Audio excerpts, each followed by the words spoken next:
So did I tell you guys? Space Yeti.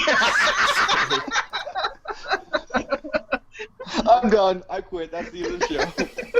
So have I told you guys that I busted my phone up a couple of weeks ago?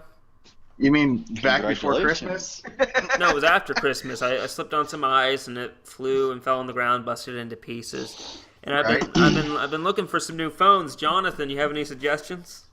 Well, it's funny that you should mention that. That doesn't seem like a plug. It sounds to me like you want to buy a Segway, but I'll talk about phones. The Mobile World Conference was just held in Barcelona, and many flagship devices were unveiled.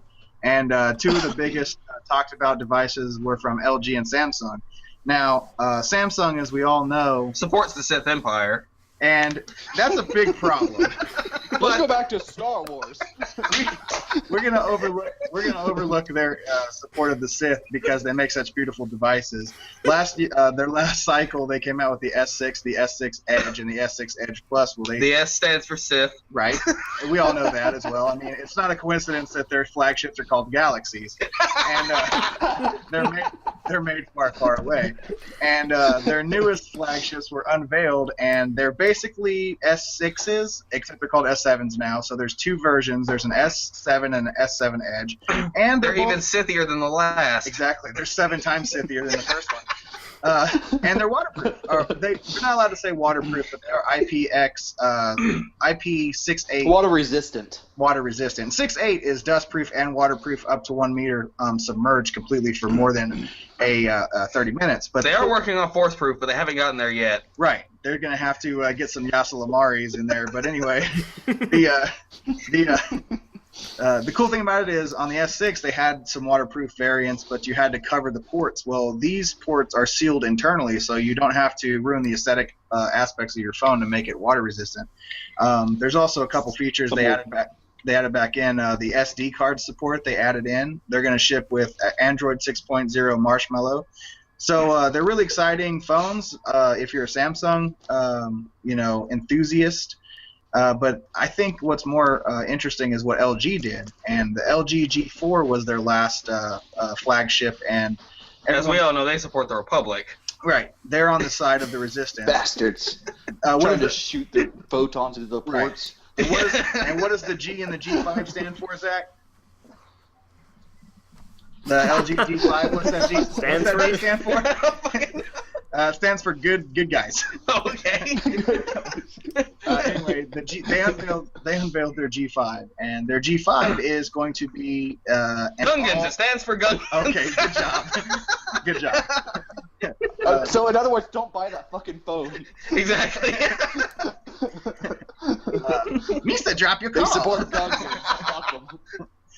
Anyway, the G5 is going to be an all-metal unibody design, but it's going to be modular, and that's the. I cool actually really like that. That was pretty cool. Yeah, it's pretty cool. The whole bottom edge of the phone, like if you look at the bottom bezel of your phone where the home button resides, imagine that demarcation at the bottom of the screen and the whole bottom of your phone detaching at that point and sliding out of the phone. And then you could throw it at the Sith Lords. Right. And it makes it possible for you to not only switch out your batteries but add new features to your phone. Like they debuted one that was a manual control for a camera. It gives a little extra battery and you can manually control your camera functions. And they have another one that's an upgraded audio sensor, so you can upgrade all your audio files. But it opens up a world of modular possibilities for that particular flagship. There was some other stuff that they announced as well, but there's a couple downsides I won't get into. But, I thought it was pretty interesting the way Samsung really tried to. Thanks, Donovan. They really tried to push. They really try to push VR. As a matter of fact, if you watch the keynote or the speech that Samsung gave, they put all the members of the press in this big circular room pointing towards the stage, and they gave everybody in the press junket a Gear VR, and they made them watch a 3-minute unveiling of the S7 on the Gear VR, and it was surreal. Everyone in the room was wearing a Gear VR, and Mark Zuckerberg was walking around looking at them. They didn't notice that their leaders were basically stalking the aisles while they were in a fantasy realm. It was when ready. It was pretty 1984-ish, to say the least. But yeah, you should go back and watch that presentation. It was pretty thirsty. I think this is the real question that everyone's asking, Jonathan. How big is my porn going to look on it? Well, the Galaxy S7 has a 5.1 AMOLED display, and the Galaxy S7 Edge has a 5.5 AMOLED display with a curved screen. So it really depends on how big your penis is. So I inches. actually have a serious question. I read this article. I didn't see much change on the biometrics. Biometrics on phones are very flawed. It's actually very easy to get past them. And get into someone's phone, and it seems like the phone companies haven't really done much to try and make it more secure. Was there anything where they said that? I didn't see it there. So have they improved biometrics at all? Well, as a matter of fact, the Galaxy, let's say Keynote, they didn't mention their fingerprint scanner, but they've been integrating their fingerprint scanner into all of their flagships since like the Galaxy S5. But the thing about the new operating system that Google came out with in Marshmallow 6.0, it adds native support for fingerprint readers. So at the system level now, there is support for fingerprint scanners, so it's not going to have to rely on the manufacturer's software and hardware. So it actually it increases security a little bit, but I guarantee you that their fingerprint scanner is there. As far as how effective it is, I would say putting a backup passcode or some kind of 6-digit passcode on your phone would be the best way to secure your data.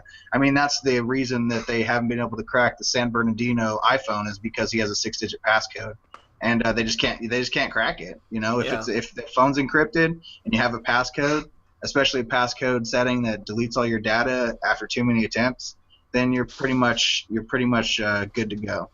Yeah. Hey guys, thanks for watching. If you really enjoyed this video, please hit that thumbs up button.